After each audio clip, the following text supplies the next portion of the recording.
Hello student, educated classes में आपका बहुत बहुत स्वागत है।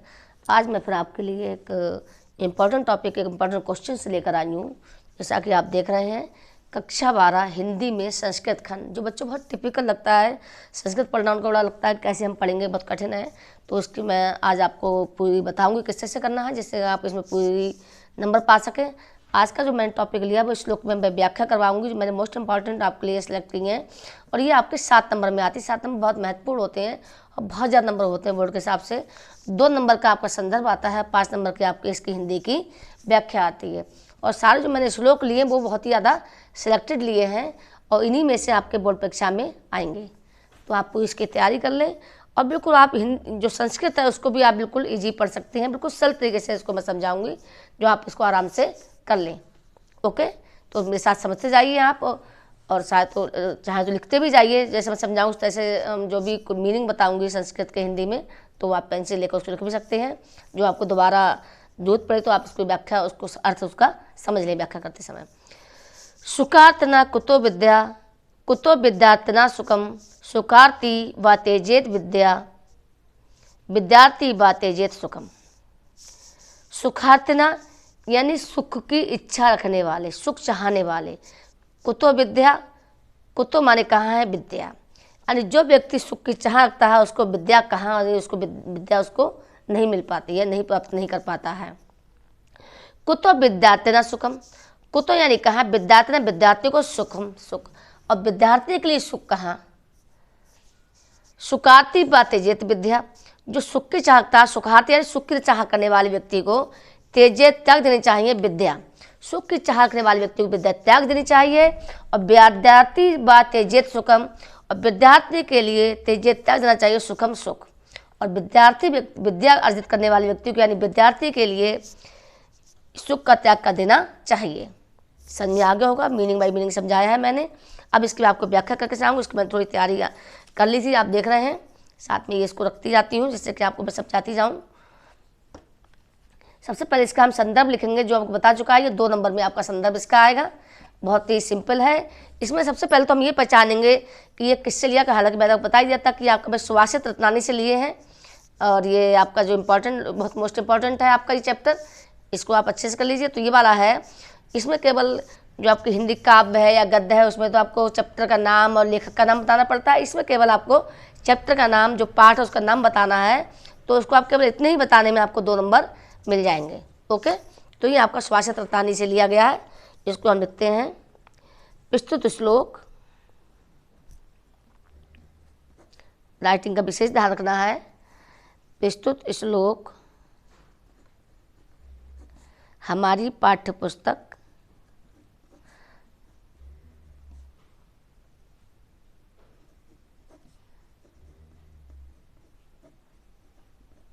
इसको आप जो इसका नाम है वो चाहे तो आप इसको दूसरे पेन से लिख सकते हैं। जैसे पाठ्य पुस्तक संस्कृत खंड, संस्कृत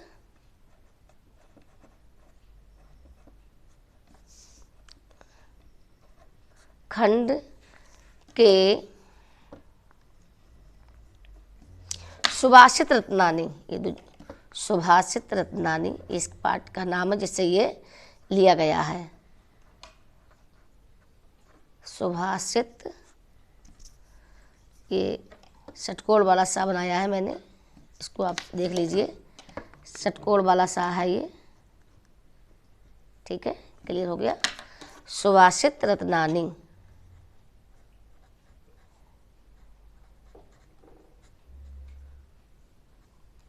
ओके, नामक पाठ से लिया गया है।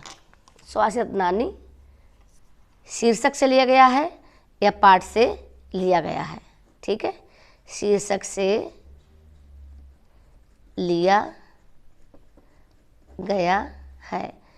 ये आपकी 2 नंबर की तैयारी होगी बच्चों।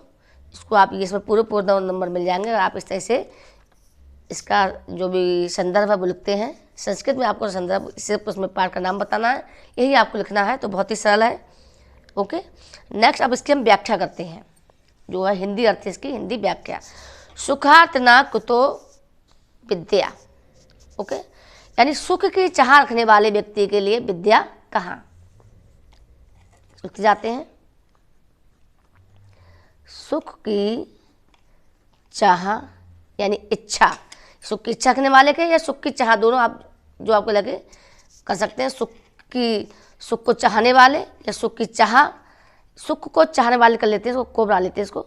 सुख को चाहने, सरल रहेगा आपके लिए। सुख को चाहने वाले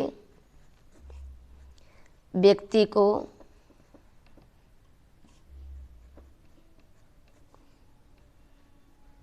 सुख की चाह रखने वाले या सुख की इच्छा रखने वाले व्यक्ति को विद्या कहा, विद्या कहा। कुतो विद्यार्थी नाम सुखम, कुतो कहाँ विद्यार्थम सुखम, विद्यार्थी के लिए सुख, और विद्या प्राप्त करने वाले को सुख कहाँ, और विद्यार्थी यानी विद्या प्राप्त करने वाला, और विद्या प्राप्त करने वाले को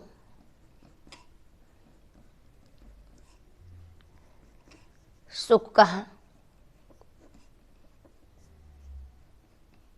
ओके, सुखाती व तेजित विद्या, सुखाती है सुख की चाहने वाले, सुख चाहने वाले को तेजित त्याग देना चाहिए विद्या।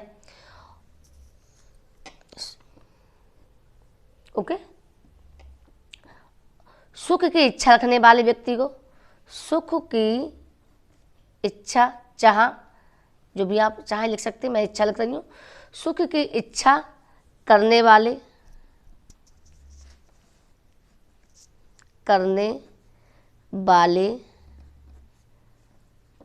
व्यक्ति को विद्या त्याग देनी चाहिए। तेजित विद्या, तेजित विद्या यानी विद्या त्याग देनी चाहिए, विद्या त्याग देनी चाहिए। और विद्यार्थी व तेजित सुखम, और विद्यार्थी को सुख त्याग देना चाहिए, और विद्यार्थी को यानी विद्या प्राप्त करने वाले को ये दया बनाएंगे। बच्चों इसमें भी बहुत गलती करते हैं, देखिए थोड़ा समझाती हूँ यहाँ पे। ये तो है दया, दा प्लस या से दया बनता है, ठीक है। नहीं तो कुछ बच्चे घा लिखते बिघारती, ये गलत तरीका है, दिस इज रॉन्ग। आपको दया ऐसे बनाना है, दा और या, ठीक है। ये आपको नहीं बनाना है, अभी आपको दोबारा बता देती हूँ। कुछ बच्चे बिघारती ऐसे घा बनाते हैं, ये गलत है। आपको बनाना है ये दया, सही है, समझ में आ गया होगा। तो और विद्यार्थी को यानी विद्या प्राप्त करने वाले व्यक्ति को सुख त्याग देना चाहिए, सुख त्याग देना चाहिए। ये पूरा हो गया आपका ये इस तरह से। अगर आप इस तरह से लिखते हैं ये क्वेश्चंस, तो यहाँ आपके लिए पूरे 2 नंबर आपको संदर्भ मिलेंगे, और ये 5 नंबर इस जो आपने लिखा है इसमें आपके लिए पूरे 5 नंबर मिलेंगे, यानी पूरे 7 नंबर की आपकी तैयारी है, जो बोर्ड के लिए सबसे ज़्यादा है, मोस्ट बहुत महत्वपूर्ण नंबर है बच्चों। तो एक नंबर की आपके लिए बोर्ड के लिए वैल्यू होती है। आप अच्छे से तैयारी कर लीजिए, कहीं कोई दिक्कत ना आए। मैं आपका पूरा साथ, मैं साथ हूँ, पूरा साथ दूंगी आपका। कहीं कोई किसी को कुछ समझना है, कोई भी समझनी है तो कमेंट्स में जरूर लिख दे, तो उस टॉपिक में जरूर समझाऊंगी और पूरी ईमानदारी समझाऊंगी, जिससे कि आपको समझ में आ जाए। नेक्स्ट मैंने आपके लिए और 2 लिए हैं, 5 मैंने टोटली समझाऊंगी आपके लिए आज मैं। तो नेक्स्ट मैं समझाऊंगी आपके लिए, उसको आप देख लीजिए। वज्रदपि कठोराणी मृदुनी कुसुमादपि लोकोत्तराणाम चेतांसी कोना द्विगुणमहत्ति। तो यहाँ पे भी एक बताया है श्लोक में कि वज्रदपि, वज्रादपि यानी वज्र के से भी, कठोराणी कठोर, वज्र से भी कठोर, वज्र यानी पत्थर के लिए कहते हैं, पत्थर से भी कठोर, वज्र से भी कठोर। मृदुनी यानी कोमल, कुसुमा यानी कुसुम यानी फूल से, अपि माने भी, और कुसुम से भी यानी फूल से भी कोमल, पुष्प से भी कोमल। जो असाधारण पुरुष होते हैं, सामान्य व्यक्ति से जो अलग व्यक्ति होते हैं, महापुरुष होते हैं, जो महान पुरुष होते हैं, वो वज्र से भी कठोर और फूल से भी कोमल।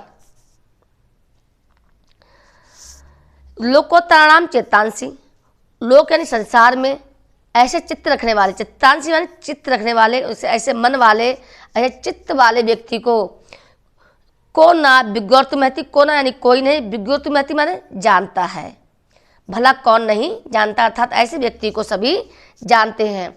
ऐसे असाधारण पुरुष, ऐसे महापुरुष जो वज्र से भी कठोर और फूल से भी कोमल चित्त वाले होते हैं, लोग को प्रणाम, चित्त वाले व्यक्ति को संसार में कौन नहीं जानता है, अर्थात ऐसे व्यक्ति को संसार में सभी लोग जानते हैं। इसकी मैं व्याख्या भी आपको साथ में जो मैंने पहले से लिख ली थी, क्योंकि वीडियो बहुत बड़ी हो रही थी, तो मैं इसको दोबारा समझाती आ रही हूँ। असाधारण पुरुषों, देखिए श्लोक सबका संदर्भ सबका वही रहेगा जो मैं ऊपर यहाँ लिखवा चुकी हूँ, ये संदर्भ सबका यही है, संदर्भ आपको नहीं लिखना है, क्योंकि सारे जो हैं वो स्वास्थ्य ततानी के ही हैं, तो आपको मैं सब वही है, संदर्भ दोबारा नहीं समझा रही हूँ मैं आपके लिए, सबका संदर्भ वही है, आपको केवल व्याख्या करनी है। ओके, तो असाधारण पुरुषों अर्थात महापुरुषों के वज्र से भी कठोर तथा पुष्प से भी यानी फूल से भी कोमल चित्त यानी हृदय वाले को भला कौन नहीं जानता है, अर्थात ऐसे व्यक्ति को सभी लोग जानते हैं। ओके, नेक्स्ट है जल बिंदु निपातेन क्रमशः पूर्ते घटा सा हेतु सब विद्यानाम धर्मश्चा धनश्चा। जल की बूंदें निपातेन गिरने से क्रमशः एक एक करके पूरा भर जाता है, घटा यानी घड़ा, जल की बूंद एक एक करके गिरने से घड़ा पूरा भर जाता है।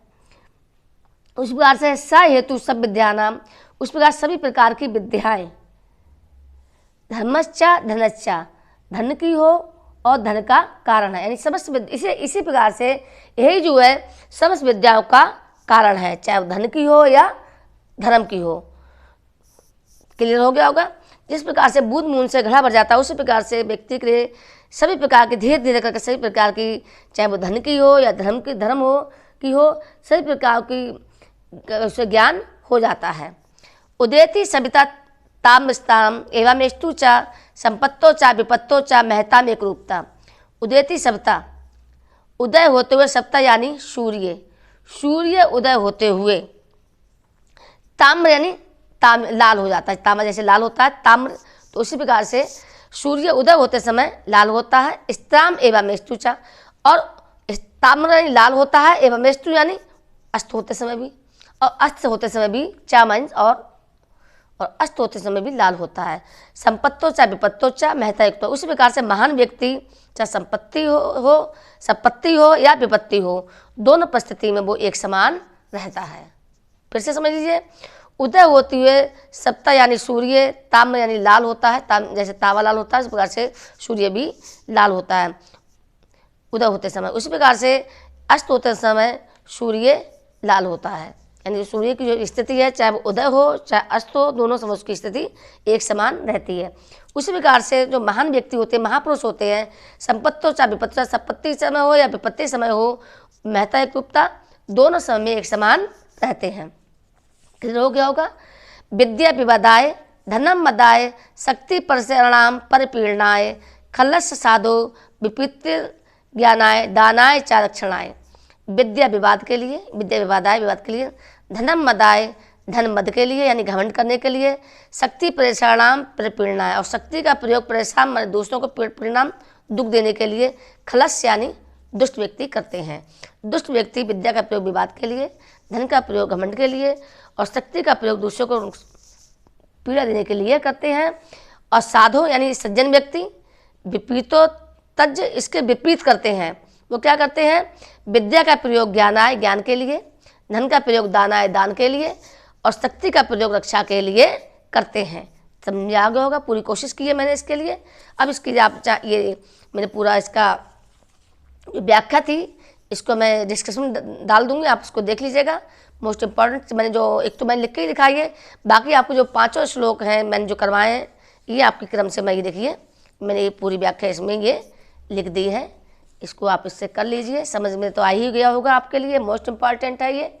और ये आपका 7 नंबर की पूरी मैंने यहाँ पर ये तैयारी करवाई है, आप इसको देख लें, पूरा क्लियर करके लिखा है। और हाँ, आप अगर मेरे इसी प्रकार से मैं धीरे धीरे आपको सारे टॉपिक्स जो कठिन से कठिन टॉपिक्स आपको लग रहे हैं आपको समझने, चाहे काव्य में हो चाहे गद्य में व्याख्या हो चाहे इसमें हो, और ये आपका संस्कृत का जो आपका व्याकरण का पोर्शन है वो टोटल मैं समझाऊंगी। अगर आपको कुछ पूछना है तो कृपया मुझे कमेंट्स करके पूछ लीजिए, पूरी प्रयास करूँगी कि आपको समझ में आ जाए। और हाँ, अगर आप मेरे चैनल पर नए हैं तो कृपया मेरे चैनल को सब्सक्राइब करें, लाइक करें, कमेंट्स ज़रूर करें। Thank you.